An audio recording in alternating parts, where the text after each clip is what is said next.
আসসালামু আলাইকুম আরহামতুল্লাহি আবরাকাতু। Read the কোরআন একাডেমিতে আপনাদের সবাইকে স্বাগতম। আজকে ক্লাস 5-এ আমরা পড়ব জেরের পরিচয়।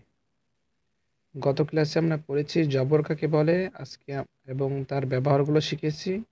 আজকে আমরা জেরের পরিচয় জানব এবং এর ব্যবহারটা শিখব ইনশাআল্লাহ। চলুন তাহলে আজকের ক্লাসটি শুরু করা যাক। প্রথমেই দেখছি জের কাকে বলে। জের কাকে বলে, এটা উত্তর হচ্ছে হরফের নিচে কোনাকুনি টান চিহ্নকে জের বলে। হরফের নিচে জের হওয়ার শর্ত কি? হরফের নিচে থাকতে হবে, হরফের ওপরে হলে সেটা জবর হয়ে যাবে, যেটা আমরা গত ক্লাসে দেখেছি। এই যে হরফের নিচে, এটা হচ্ছে জের। দেখছি হরফের নিচে, এই যেটাকে জের বলে। আমরা তো জেরের পরিচয় এখন জানলাম, এখন আমরা এর ব্যবহারটা দেখে নিই।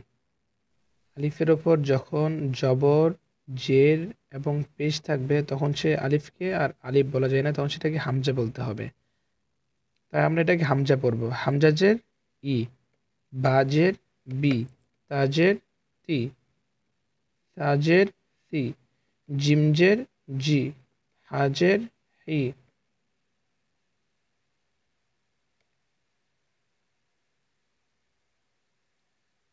খজের খি, দালজের দি, জালজের জি, রজের রি, জাজের জি, সিনজের সি,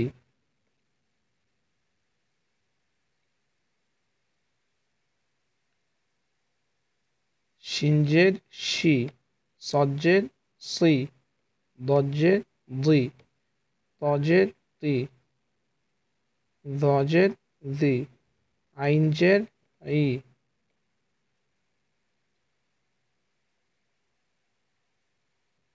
গইনজের রি, ফাজের ফি, কফজের কি, কাফজের কি, লামজের লি, মিমজের মি,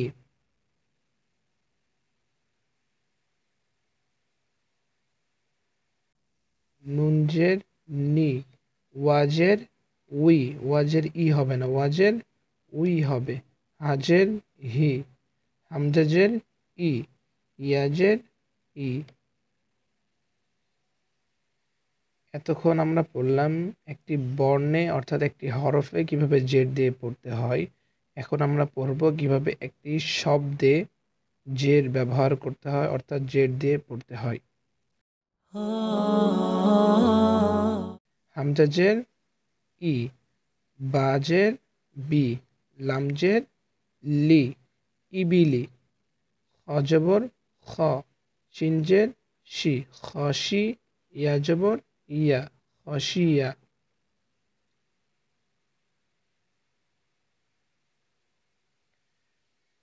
আইন জবর আ, মিমজের মি, লাম জবর লা, আমিলা। আইনের ব্যবহার যখন যুক্তভাবে ইউজ হয় কোনো শব্দে, তখন সেটা এইভাবে শর্ট ফর্মে ইউজ হয়। নুন জবর না, সিনজের সি, ইয়া জবর ইয়া, নাসিয়া।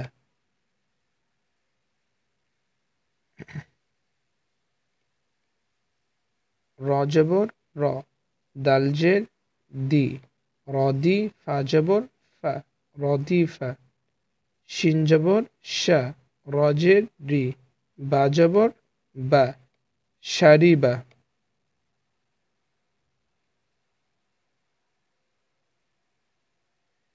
আইন জবর আ, লামজের লি, মিম জবর মা, আলিমা।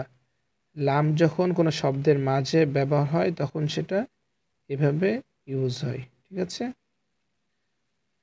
লাম জবর লা, বাজের বি, লাবি, সা জবর সা, লাবিসা।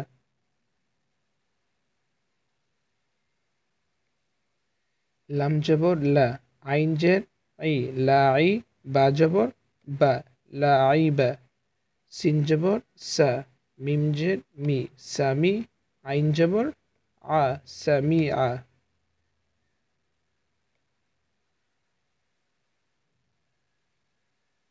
হা জবর হা, সিন জের সি, হাসি, বা জবর বা, হাসিবা, লাম জবর লা, নুন জবর না, লানা, ফাজের ফি, লানা ফি, দাল জবর দা, লানা ফিদা।